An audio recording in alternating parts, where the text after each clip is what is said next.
بچی کو اگر بہت پیار سے پالا، پردہ بھی کرایا، دین بھی سکھایا، اچھا کھلایا پلایا، ٹھیک ہے. اب جب شادی کی باری آئی تو کیا دیکھا کہ وہ سامنے والے کا گھر کتنا بڑا ہے، گاڑیاں کتنی ہیں، یہ دیکھا کہ اس کا عقیدہ کیا ہے، وہ دیندار کتنا ہے. ہم نے ایسا بھی دیکھا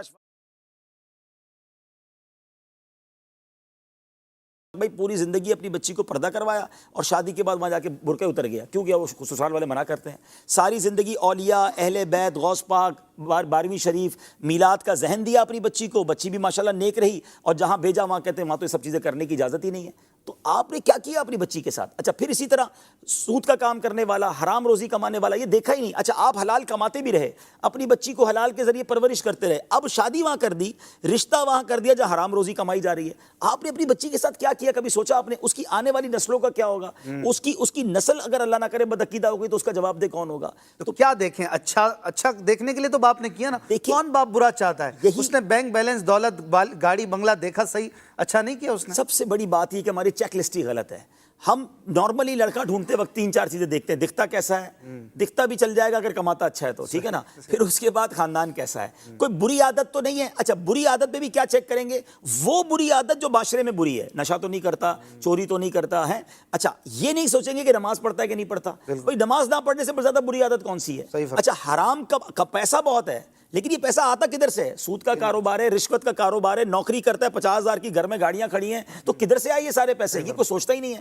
تو پہلے چیک لسٹ کیا ہونی چاہیے؟ فرسٹ آف آل، چاہے لڑکی تلاش کریں چاہے لڑکا تلاش کریں، کہ اس کا ایمان اور عقیدہ کیا ہے. سب سے مین چیز یہ ہے. عقیدہ ہی کچھ اور ہے اور ہم اپنے نیا خاندان بننے جا رہا ہے، آنے والی نسلوں کا کیا ہوگا؟ اسی طرح اگر لڑکے مجھے سن رہے ہیں، نوجوان سن رہے ہیں، بڑی پیاری روایت کتابوں میں لکھی نا کہ اپنے ہونے والے بچوں کے لیے اچھی ماں تلاش کرو. یعنی یہ بچوں کا حق ہے جو بعد میں پیدا ہوں گے کہ ان کے لیے اچھی ماں تلاش کریں. تو ماں نیک ہو، دیندار ہوگی تو بچے بھی نیک بنیں گے. با پردہ ہو تو لڑکے بھی اپنے لیے اگر تلاش کرتے ہیں، اپنی ماں اپنی فیملی کو کہتے ہیں تو پہلے کہیں کہ اس کا عقیدہ، اس کا ایمان چیک کریں. دیندار جناب رشتے ملتے نہیں ہیں، اب اتنا اچھا رشتہ آیا تھا، کامل تو کوئی نہیں ہوتا جناب، ہم نے تو بچی دے دی. آپ نے انتظار ہی نہیں کیا، اللہ پر بھروسہ ہی نہیں کیا. آپ یقین کریں اگر آپ نے صرف اس لیے رشتہ نہیں کیا کہ آپ کو اللہ والا نیک رشتہ چاہیے اور حلال کمانے والا چاہیے، آپ اللہ کی ذات سے امید رکھیں، اللہ غیب سے ایسا رشتہ بھیجے گا. اچھا ایک بات میں اور سمجھا دیتا ہوں، بات طویل ہو گئی. کہ مثال کے طور پہ آپ نے بہت مالدار دیکھا اور وہ اللہ کو ناراض کر رہا ہے، کما ایسے رہا ہے کہ اللہ کو ناراض کر رہا ہے. عادت ایسی ہے کہ رب ناراض ہے. بچی کو بیایا، کیا ایسا نہیں ہوتا کہ وہ مالدار کنگال ہو جاتا ہے؟ جس سے رب ناراض ہے وہ کبھی بھی برباد ہو جائے گا. اچھا ایک ایسے گھرانے میں دیا جو بظاہر اتنے مالدار نہیں لیکن اللہ کو راضی کرتے ہیں، نیک لوگ ہیں، حلال کماتے ہیں، نمازی ہیں، دیندار ہیں.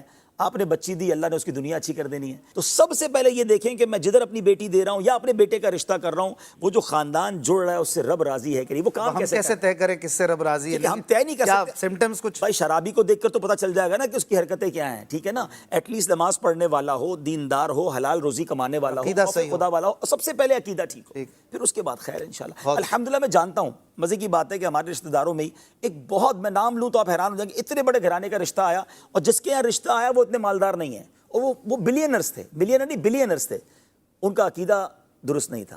انہوں نے مجھے فون کیا کہ رشتہ آیا، اچھا بیٹی کے لیے رشتہ آیا، وہ بیٹی والے تھے کہ میری بیٹی کے لیے رشتہ آیا ہے لیکن میں صرف اس لیے منع کر رہا ہوں کہ یار میں جن عاشقان رسول میں اپنی بچی دینا چاہتا ہوں یہ وہ لوگ نہیں ہیں. مجھے اتنی خوشی ہوئی، حالانکہ وہ خود بظاہر مذہبی حلیے والے بھی نہیں تھے، لیکن الحمدللہ اللہ پاک نے کسی اور جگہ. بہت اچھی بات، ماشاءاللہ.